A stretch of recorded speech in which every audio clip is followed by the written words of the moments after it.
Ismael, I want to just thank you for your time tonight. And thank you for joining us for the Parental Power Summit. Just wanted to ask a few questions just to get to know you a little bit more. Sure. Ismael, can you share what got you involved in being a community advocate? I have a long-standing desire to help. Frankly, in my life, I say the road to hell is paved with good intentions. So I've made some wrong turns here and there, but I'm driven by the idea that, and by the principle that you should love your neighbor as you love yourself, and that this is the only way that we can all live together in a society where people have many different backgrounds, many different views, many different ethnicities and languages, but the overriding principle that we all share and have to share is that we have to see the good of one another as our own good. And when it comes to my own personal life, and particularly being a parent, my four oldest children all went to public schools. And I really saw that you cannot be a hands-off parent. You can't be detached from your children's lives. You cannot just simply go on autopilot and hope that everything works out, because there are people out there who unfortunately think that they know better than you do as a parent. And so you have to constantly be in the driver's seat, and you have to be aware, and you have to look out for your children's interest, because they're counting on us. They're counting on us, and they put their trust in us. And we have that trust before God and before them. We will have to answer for whether or not we did our duty as parents. And I agree 100%. And and let me ask you, what are some things that you see going on in our schools that give you concern? My child, for example, my son, he loved theater. He graduated a couple of years ago, but he loved theater. And he had a theater teacher that he really put a lot of trust in. She was young, relatively speaking, younger than I was. And he trusted her a lot. And she befriended him, and she began to intentionally put some doubts into his mind about his faith, about whether his parents had his best interest at heart. She pretended to him that she was his friend. And I didn't even realize what was going on until one day I saw her at a fair. It was a county fair that we had. And my son was there doing some improv with his theater team. And I saw the teacher, and I went up to say hello to her. I didn't expect anything. And she turned her back on me. And I said, "Ma'am, so-and-so's father." And I just wanted to say hello. And she just kept turning her back on me. And I'm thinking, what is happening? It was the strangest thing. She was openly, blatantly hostile to me. And at first I thought that she was just didn't hear me or was distracted, but no, she was really sending a message. And then we realized, our son came to us and told us that the theater teacher had told him that he needed to explore his sexuality, that his parents were fundamentalists, and that you didn't need to believe in God to be a good person and all that. All of that is something that is between a parent and his child, between the child and the parent. Whether or not, whatever one's view about any of those things are, that's not the role of a teacher to do, especially not the role of a teacher to come between the child and his parent. And we went and we had a meeting with his counselor, with the principal, assistant principal, and the teacher herself, and it was a total disaster. The teacher burst into tears and ran out of the room as a sort of emotional manipulation to make us feel bad that we were polite, but we're just objecting to the way that this was happening. And the school did not really intervene in that. And so that was a real wake-up call to us that schools in our day, public schools in our day and age, do not see parents as the partners, and they do not see parents as the authority figure, as the one to whom they owe deference. They see themselves. I can't say that this is true of every person and every staff member, but generally speaking, there is an attitude in schools, public schools, that they know best, and that they have students are their charge primarily, and that parents are lower in the hierarchy of who has responsibility and authority over the child. I agree. I know there's a lot of great teachers out there, but there Yes. are some teachers that are just trying to push what they believe on our children. Yeah. When we send our children off to school, we believe that our children there are to learn the basic concepts, whether it's math, reading, writing. When it's a shame that we got some children going into middle school that can't read. We got some children graduating that don't know how to read or write, but we have children that know their pronouns. There's a problem. We need to change the focus. And we're not against anything. What we're for is for educating our children, for protecting our children. And we don't want to talk about sexuality in our schools. We need to save our children's innocence. Everybody has different beliefs. On some of the stuff that we see in the material and some of the things that's going on, I believe it's unacceptable. And then we talk about protecting children in the bathrooms, protecting their sports. It's getting out of control. And I think that's why we're having this event, because we see things that are going on in other schools in other states, and it's coming here, whether we believe it or not. And we're trying to get ahead of it. And that's the key right now. So I agree with what you're saying. And let me ask you this as well. What would you say to the parent that says, Ismael, Darren, you guys are crazy. Some of the stuff you're talking about, it's not going on. You're overreacting. It's not going to be here. The stuff on social media, it's fake. That's not real. What would you say to that parent? I'd say that I lived this situation. I lived it. I went through a great deal of anxiety.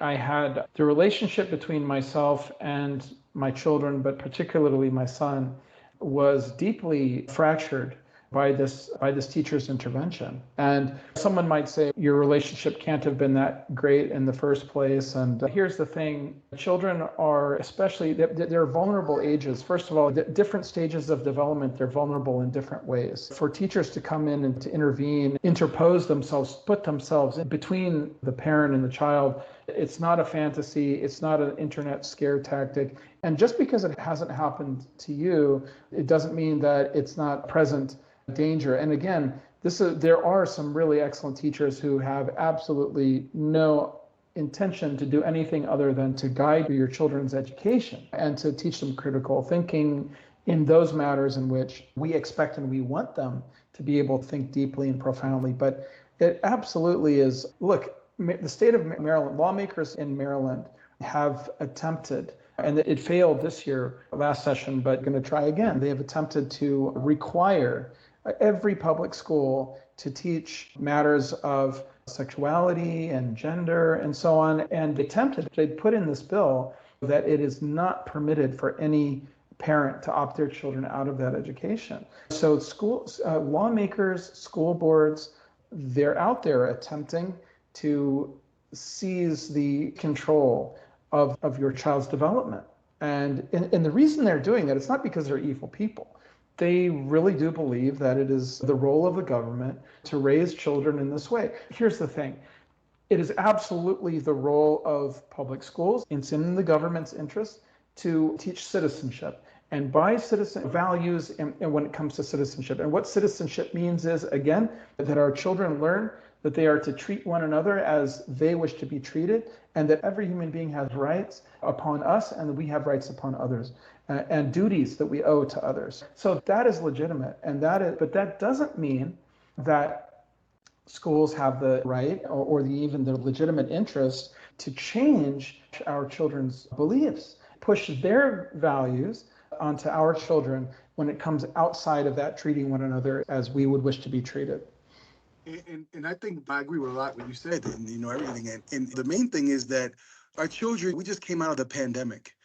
And then after the pandemic, we start introducing these things to our children that they never talked about.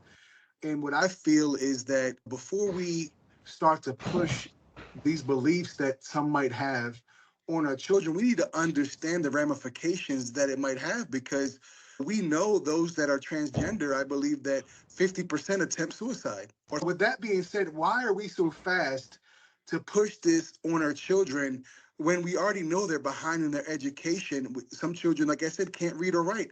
So we just want to get back to the basics. And also something that I read, that some children from, I think it's ages 8 to 13, and I apologize, I don't get the ages right, but they're naturally attracted to the same sex, not because they are sexually attracted, because you like what I like, you like the games I like. So also I do believe that they're taking advantage of that and making quick kids question that. At the end of the day, we don't know the mental effect that COVID had on our children, but now is not the time to start pushing stuff on them. Just support our children. Let's educate them. Let's get back to the basics. And I think those that are trying to push this on our children they need to do some more research before they just go ahead and write off the list like that. It just changes. And I just don't think that's acceptable. Like you said, so many things of our civilizations long had the concept of platonic friendships. So you might have my best friend when I was a kid, he was my best friend from the age of 15 until the day he died. And I was he died of complications from multiple sclerosis. And I was sitting with him in his deathbed, and he was in a coma. And he was in a coma for several days. And I sat with him at his side in the hospital for about 3 days, actually. And he came out of his coma very briefly, and he came into consciousness. And I held his hand, and I said, Chris, I said, I want you to know I have loved you more than I have ever loved anyone.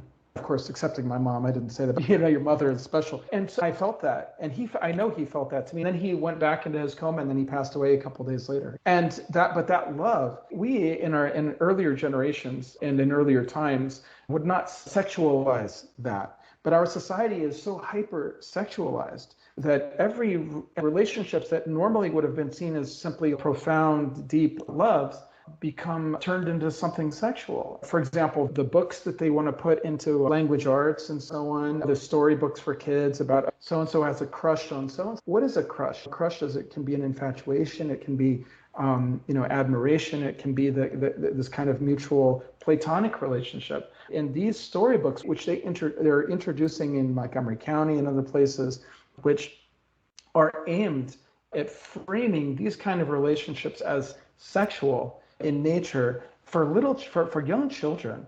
We could also use the example of tomboys that's sexuality when it comes to gender. My sister was a tomboy growing up. She rode horses and did karate and played baseball and soccer. And nowadays they might say to her, maybe that means you're really a boy.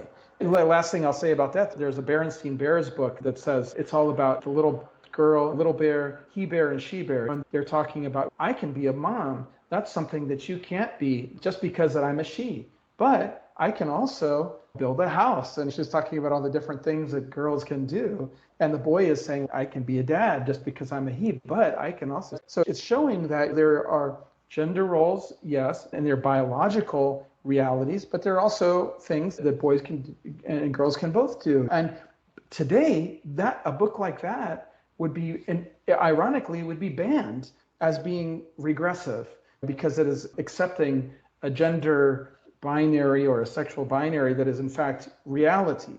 It's reality in nature, but that's seen as somehow offensive now. Yeah, and I agree. We need to stop the madness, and that's why we're having this Parental Power Summit. Yes. On June 3rd. That's because we understand here in Maryland when we fight against issues that we need to be 6 months to a year in advance. We need to get ahead of it. I said it before, there's other states where they can take your child from you. Yes. Agree with how they identify, or That's if you right. don't agree to give them a certain medicine that the state might agree upon, then they can take your child. And this is really going on. There's other schools where I see where children are identifying as cats and dogs, litter boxes in the bathrooms. That's right. I thought it was crazy, but it's actually going on here in the United States of America. So No, at the end of the day, it's that we need to shift the focus back on protecting their children, protecting their innocence, making sure our schools, who get over 50% of our tax dollars, focus on educating our children.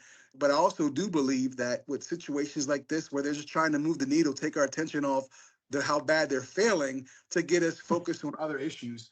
And I also think so. We want to get the focus back to holding them accountable. Let's get back to educating our kids. Let me ask you this as well, Ismael. Can you share a little bit about the Religious Freedom Institution and how you got involved and how it got started? Yeah, absolutely. So the Religious Freedom Institute, it started as a research project at Georgetown University that was researching religious freedom around the world and in America.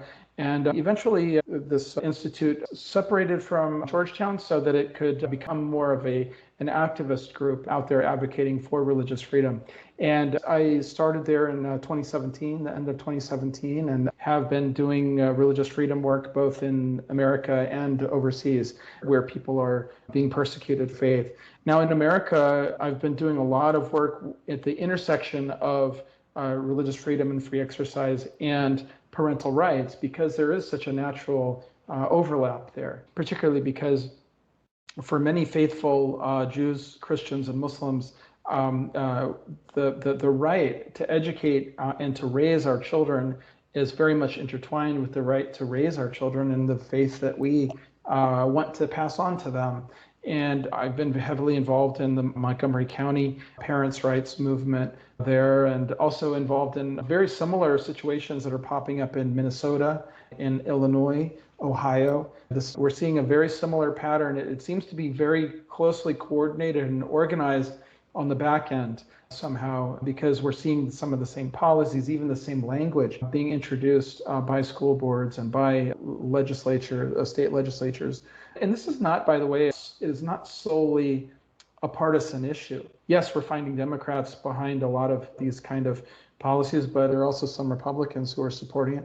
And on the other hand, there are Democrats who you'll find doing the right thing and supporting parental rights. I've been closely involved in this on a professional level, as well as on a personal level when it came to my own son and his struggle that he was going through. When that's a lot in that our children are going through at the moment. Our children should not be at the front lines of this fight. And that's what's going on. We left this up to our children to be on the front lines. And parents out there, you can't sit back no more. Now's not the time to sit back. And if you don't have a child, but you are an adult, you can't sit back neither. We should be fighting for everybody in our community. We can have different religions, different beliefs, but we can come together for one common cause.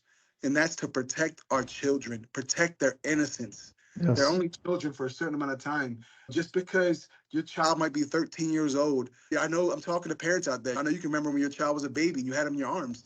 We need to fight for those children just like when you had them in our arms, no matter how old they get. And that's what motivates me. And I'm sure that's what motivates you. Absolutely. And I look forward to joining the stage with you on June 3rd and coming together and fighting for our children. And Ismael, before I let you go, is there anything else that you wanted to share? I just want to say how grateful I am to you, to the Maryland Family Institute, to Father Meeks for leading this effort and for inviting me to come and share and network and meet and empower parents from all across the state of Maryland, because you parents, you are the guardians of our future generations. And I pray for every single one of you, and I pray for the success of this summit, and hope that we can repeat this. It can be repeated in other states. It can be repeated next year for as long as we need to be out there. And I don't want to chop this famous quote up, but I saw it today. It said, if there's a fight, let it be in my day and not my grandchild's day. Amen. So the fight's here, guys. Whether we want it or not, the fight is here. Yeah. And I don't mean a physical fight, but it's time we need to have action. We need to come together. We're not against anything, but we're just for protecting the children and protecting their innocence. We want to raise our children the way we want to raise them, with our beliefs in our home. While we're there in school, focus on education. Ismael, thank you again, brother. I appreciate you, and I look forward to seeing you on June 3rd. Thank you. God bless you, and I'll see you then. Yes, sir. Thank you. All right. Thank you.